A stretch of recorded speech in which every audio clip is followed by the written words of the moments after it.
Hey, welcome back. For today's video, I'm sharing with you all some tips on traveling with a baby. So I have a 6-month-old and we have flown 6 times. 6 already since the time she was 3 months old until now.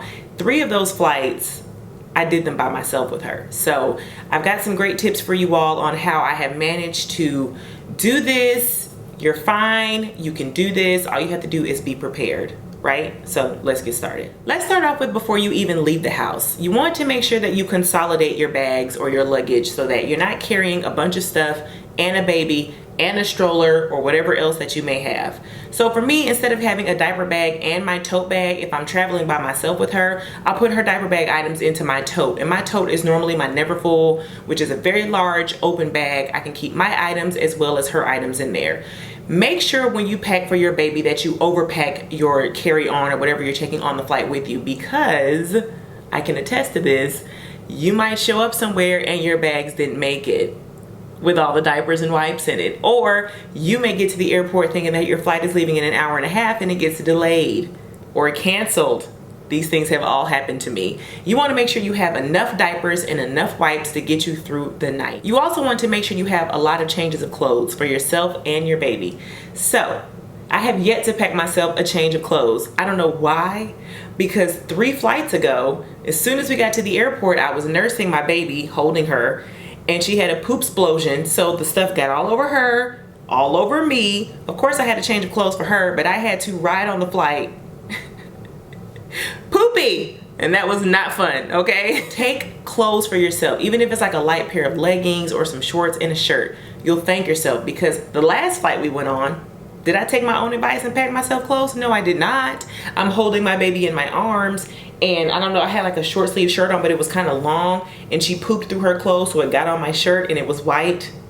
So I had to fly with a poopy arm.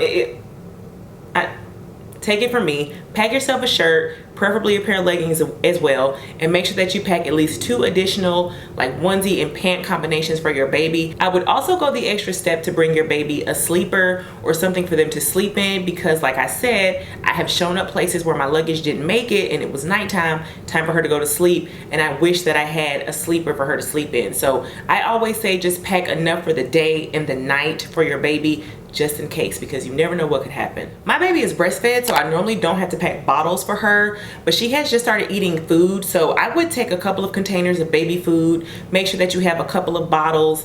What you could do on flights a lot of the times, if you need to warm a bottle, is ask for a coffee cup with some hot water in it, not full, but like maybe like a third of the way, so that when you sit the bottle in it, you know, the water is going to rise, that you can heat your bottle up while you're in flight. Another thing that I like to do is make sure that I have a nice changing situation for the baby, because on flights, well, I can speak for Delta flights because those are the flights that we've flown on. For Delta flights, they have a little changing station in their bathrooms. I never knew that these were there until I had a baby, but over the toilet area, you can pull down this little like hard changing area, and then you want to put down your own changing mat and you can change your baby, and make sure that all of your changing items are in one area, like a clutch or some little small bag that you can just take out and take with you to change your baby on the plane. Another thing I like to pack for her are toys. So I just keep one clear bag and I just fill that little bag up with toys. This is enough for the flight as well as for the trip when we get there. I have a couple of sensory balls,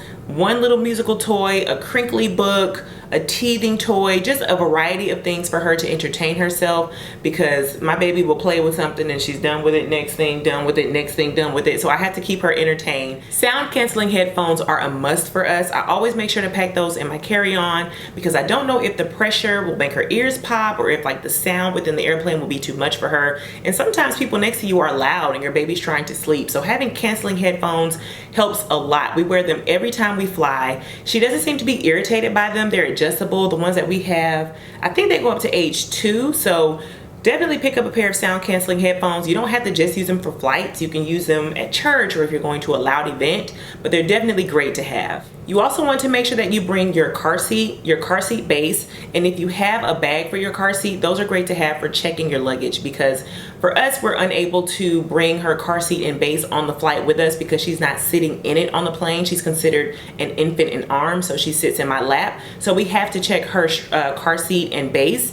Our airline does not charge us to do that. We normally fly Delta, so if you fly a different airline, you may have to check and see, but I don't think that they count the car seats as a bag. Like if you have a free bag, I don't think they count that.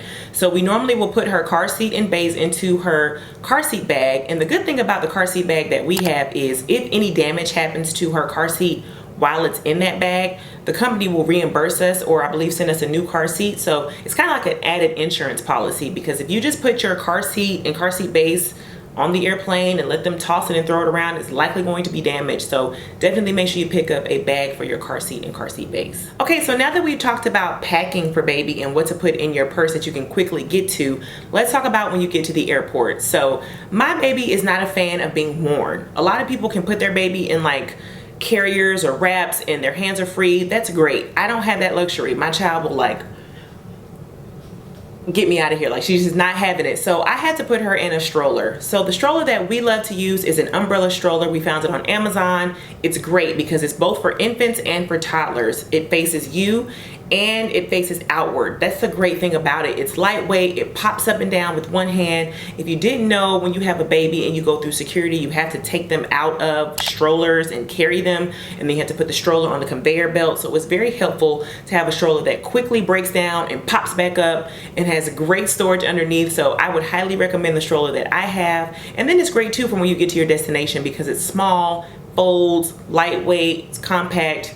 It's great. So when it's time to board, we will gate check her stroller. So we will pop it closed, put it in our little gate check bag and leave it on the side. I will carry her in my purse or whatever other small items I have onto the plane.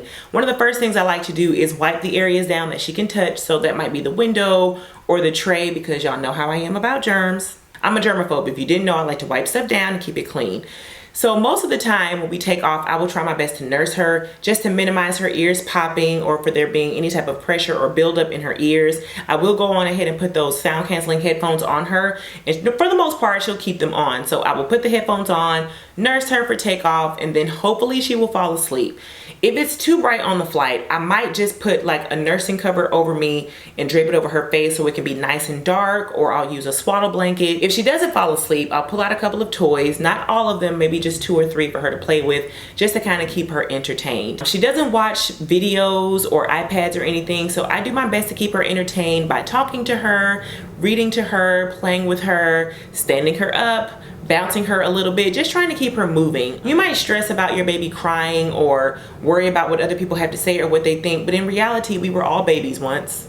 Everyone knows that babies cry. So it's fine if your baby fusses or if your baby cries on a flight. It's okay. You're on the flight. You can't go anywhere else. Just don't stress about it. Don't let your baby feel the stress from you, because it's probably just going to make them stress out more. So like my tip to moms and parents just in general is it's going to be fine. You're going to land. You'll get off. And your baby will be okay. And everybody who may have a snarky look or remark, they'll be fine too, okay? So don't let people stress you out. Just make sure that you prepare yourself as much as you can. Pack ahead of time. Don't rush at the last minute to try to put things together. Have enough. Have more than enough stuff that you think you will need. Throw 2 more Pampers in your bag. You think you got enough, put 2 more in there, okay? Pack 2 more wipes. You might need them. You never know. Make sure you have a change of clothes. Make sure you have enough food or formula or bottles or whatever it is that your baby uses and needs. Have a couple of toys and everything else will fall into place. Okay, you'll be fine. So I hope this video was helpful for you all. Don't forget to subscribe. Check out my other videos. Let me know in the comments if you have any other tips or if you would like to see any other videos. And I'll see you guys next time. Bye.